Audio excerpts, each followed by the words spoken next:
Chris Paul was sent to OKC, and league sources tell ESPN that Thunder GM Sam Presti already working with Paul's agents at CAA Sports to redirect the 9-time All-Star to a new team. So, Ryan, what do you think? Where should CP3 land? Listen, I'm not number punching.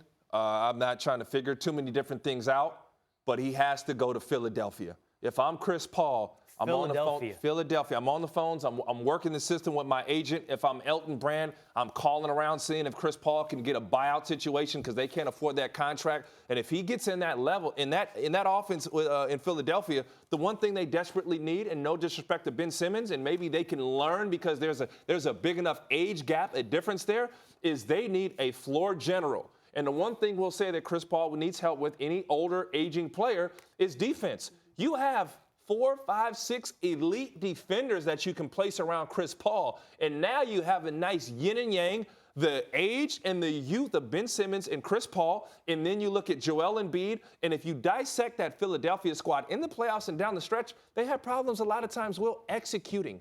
Offensively executing. There are times where big fellas going, man, I ain't touched the ball in 5 or 6 possessions. Throw it down. Ben Simmons needs to get some easy backdoor layups. Also, Chris Paul can play off of the basketball because the one thing he can do well is spot up and shoot. Hey, we talked about Russell Westbrook's one of the lowest in the league. Chris Paul shot 40% on spot-up shots. He's a great shooter. I'm not questioning This is another reason that I question whether or not the Rockets are better. It's not just about talent accumulation. This is going to be tough. Finding a home for Chris Paul is going to be extremely tough. You know, I think your brain would go, oh, LeBron James, Lakers reunion. I don't know how you make it work with LA. Rondo's there. You just committed to Rondo. And we know that's probably not working. Detroit, Lob City. I don't know if Blake is going for that, brother. I don't know if Blake VG's okay with that. I mean, I'll tell you this, that Rick Carlisle loves 2 ball handlers. Dallas still has room. I don't know if they have anything to send to Oklahoma City that entices them. And so the reason everybody lands on this is that it's a duo league and people keep coming back to Miami. Chris Paul and Jimmy Butler together in Miami. And they might have some young guys to send to OKC. Well, look at OKC. What do they have right now? They have a lot of draft picks. So maybe they have a multi-team deal in which a team is willing to, offload Chris's contract. I'm not sure. The one thing we got to credit Chris for also is behind the scenes. He's masterful at, orchestrating situations, and I can't see him sitting away with the Thunder. You want to see Chris Paul on a contender and a chance and an opportunity to go win. And I mean, if I'm Philly, I'm screaming for a chance to get this done. I'll tell you this. We both agree on one thing.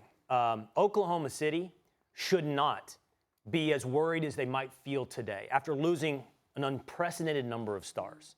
KD, Russell Westbrook, James Harden. Stephen A. saying he's never seen that level of talent accumulation result in 0 titles at the top of the show, talking about the job Sam Presti's done. Oklahoma City is chock full of draft picks. They own the draft, along with New Orleans, going forward. And that ammo, I want you to think about what that ammo means. It doesn't mean just drafting a bunch of young dudes. It means having the ammo to trade for the next disgruntled star. Whoever that is that needs to move next time. They're going to be ready. They're going to be ready. I'd like to rebuttal what Stephen A. said. And Stephen A. essentially went out and said, how do you have that amount of talent, 3 MVPs on one team, and you don't win a championship or you don't make things happen?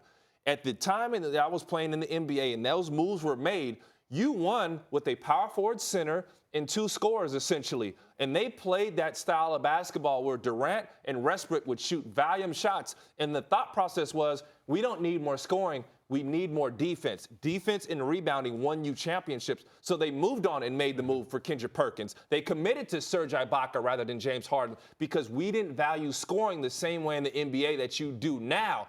Now that you look back, they were obvious mistakes. Golden State opened up. They showed us we can win with versatility and 3-point shooting. So if I'm Sam Presti, I have faith in Oklahoma City the way they drafted. I mean, Durant, Harden, Westbrook, Jeff Green, these are all guys, homegrown talents in which they had drafted and done well. I love what Oklahoma City's done, and I get the mistakes.